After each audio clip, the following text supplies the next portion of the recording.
loved the advocacy for women in agriculture, but then as I've come to know more about the project, I really admire the amount of faith that has gone into the project. From Marji sort of changing careers after 10 plus years, doing something totally different, to kind of just trusting that there will be a farmer wherever she is, if she's traveling, that she can photograph. And I think that's really admirable with a project like this, and I think that that's kind of the sort of faith that makes big things happen. So I'm excited for Marji to speak. Thank you. Thanks. Okay, so I know at least half of you here, and so you already know. So, you know, if I miss something in the story, feel free to stop me. But as Lee said, I'm Marji Guyler-Alaniz, and I am born and raised in Iowa, and I currently live in Urbandale. And just a little background on me, I went to Grandview University now. It was Grandview College then, so I have a really hard time making the jump to saying Grandview University, but for graphic design, journalism, and photography.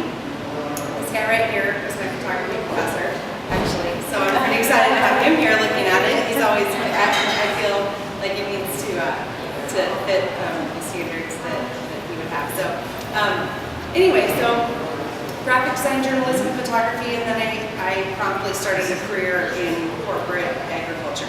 So I did graphic design and some marketing while I was there, and then I went back to Drake and got an MBA while I was working,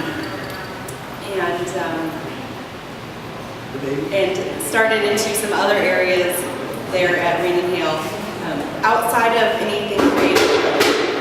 And so that career lasted about 11 years, and about a year and a half ago I found myself ready for a massive change, and so I say I jumped off a cliff and I quit my job without having any real plan of what I was going to do, but knowing that I needed some time to figure out what I was going to do next in my life. I have 2 small children at home also, and so I jumped off the cliff, and right around then was the 2013 Super Bowl, and there was a commercial on, and it was a Dodge truck commercial, and it was set to Paul Harvey's speech in the late 60s, I believe, called God Made a Farmer, and it was a 2-minute commercial full of absolutely gorgeous images of farmers and ranchers throughout the U.S.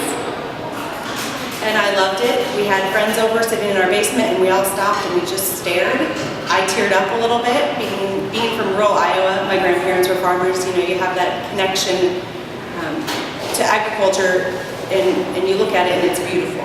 And it was those types of images that were iconic and comfortable as far as what we've always seen in agriculture. So I didn't think a thing of it that night, and about a month later I read an article in the Des Moines Register that pointed out that there was a lack of women in that commercial. And I have to tell you, I never once thought about the fact that there was a lack of women in that commercial or in agriculture imagery in general. It never struck me in 11 years working in agriculture. It never struck me before that. And so I had an aha moment, I guess is what I call it. I woke up literally at like 2 a.m. the next night, and I woke my husband up and I told him that I know what I'm going to do. I'm going to photograph women in agriculture. And he actually didn't think I was completely insane. He said, go for it. Yeah, this is it. Do it. So I came up with this catchy name, FarmHer, and then I started photographing women. So the first person that I called was one of the women who was interviewed in that article in the Register, because I had no idea how to go about finding somebody who would be in these pictures. I didn't have anything to show as far as what I was planning on doing. And so I fully expected her to say, no, thank you, please don't call me again. And she didn't. And she took a leap of faith, and she invited me to her farm. Her name was Denise O'Brien, and she's actually that picture on the column there with the green glove and the blue coat, that's her. It was April 17th of 2013. I'll never forget the date. I don't know why, it'll just stick there. It was a rainy day, it was hailing, it was miserable, but I went anyway because, well, we'd set it up and I had a babysitter for my kids, so I was gonna go. And so I followed along, and I guess I should, well, I'll tell that in a minute, but so I followed along, and Denise was wonderful, and I didn't have any clue when I first reached out to her, but she was one of the founders of a group called the Women Food and Ag Network, and I should do a little more Googling before I call somebody out of the blue, but I didn't, and so she was a great first person to photograph because what she did, she really helped me get the ball rolling as far as finding more people to photograph. Because yeah, one is great, but then how do you find the next one? And before I put up my website and started pushing these pictures out there, I wanted to have, 7 or 8 people at least photographed, so that there was something to look at before I started putting them out there. So photographed Denise, and then shortly after that I photographed Lois Reichert, who, if you've walked around, there's a large image of Lois on the side of this movable wall here with her goats. And then about a month later, I photographed a handful more women, and I felt like I had enough to put a website up. And at that point, my goal was as simple as show the world that women are a part of farming too. I had no idea how to go about that, but hey, I'm just going to start taking pictures and put it out there. So social media has been amazing for FarmHer. It has been the main way that I've shown the pictures up until now. I spent last summer photographing the website, got up and running in mid-July, and I started getting some really good press after that, and that really helped the ball start rolling as far as getting more people involved in social media. And from then on, I had people just coming to me and saying, hey, can I be a part of this? I mean, women from Canada to South America, South Africa, Europe, everywhere. And I was like, I'd go to the Y in the mornings and I would look at my phone and I was like, oh my gosh, these people are paying attention, and it was so shocking to me that my little idea that people cared about. And when I first started this, I really thought it was going to be to show people outside of rural America that women are a part of agriculture, because if you are a woman farmer or you're in agriculture, you live in rural America, you know that women are a part of farms or ranches. On every single family farm, there is a woman involved in some way or another.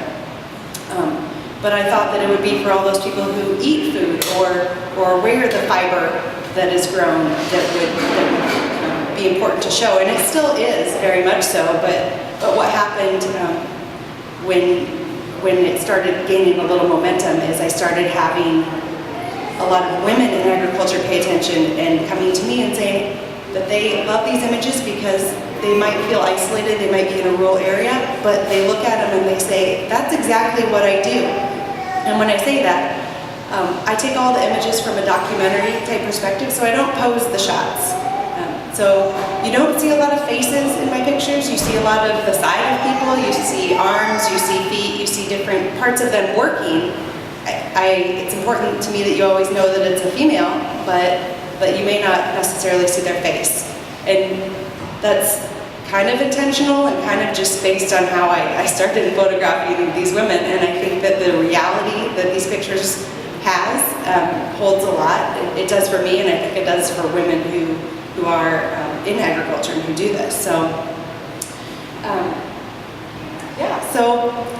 and then I found Elise, she found me, however we connected, it was a good connection. She knows one of the women who I photographed, and I have to say this whole FarmHer journey has kind of been like that, where things just pop up and it's meant to be. And so I'm so excited to have them here. This is the first time I've showed them in any sort of large capacity like this. They've had a few smaller shows, or you wouldn't even call them shows, displays, I guess, up until now. So it was a big project. I was emailing Elise like daily with all these questions of, how this works.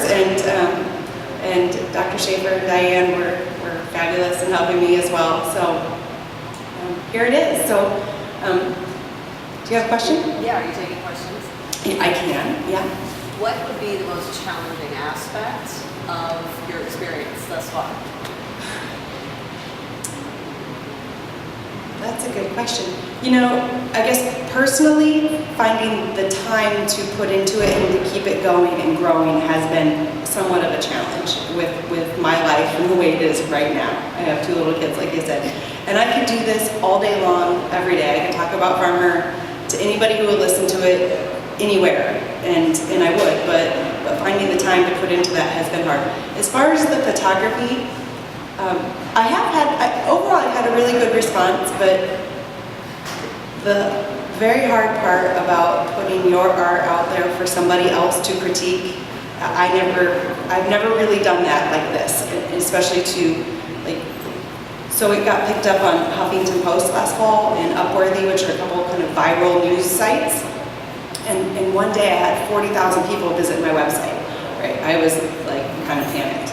So then you start looking at all the comments, and that has been a really hard part as well, because there's a lot of negative in with the positive in a situation like that. They're all on the internet, and so there's all kinds of comments, and there was a lot of comments of, I don't get what this is, why does this matter, why is this important, and I wanted to respond to every single one and say, I'll tell you why this is important, because the more that you raise awareness about what these women do, the more resources open up to these women, and the more they look at what they do as, I think, as something that other people are doing and that's important and that they want to keep doing and going. And maybe young people look at it and say, you know what, this is something fabulous for me to do. It's very worthwhile to grow food or raise fiber or whatever it is you might do. But yeah, so that would be my response if I could respond to every single one of those people who had those comments. And I also had a lot of people say, I don't get why did I see this person's leg, or why did I see this part of the hair? And to me, it's not always about a face. I mean, we can always set up a picture and take a picture of a face. But it's more about the fact that they're women and they're doing the work, and I think always focusing on the face takes some away from that. So I will say that in situations like that, the comments and the criticism has been a very hard thing for me to, when you love it, it's really hard to take that and roll with it. But it's okay, and you do, and you forget about it, and you move on, and I believe in what I'm doing, so I'm going to keep doing it. So that has been a very hard part. Real quick, before we go into questions, too, I would love to introduce Kim. And if you've seen the posters around town, Kim is the cowgirl with the pink shirt riding away in the back of the posters. I don't think there's any up around here, but when we're done, if you want to look, she's on this wall over here. I found Kim. I find the people I photograph in very weird ways. Sometimes they come to me, sometimes I find them. And so Kim, I read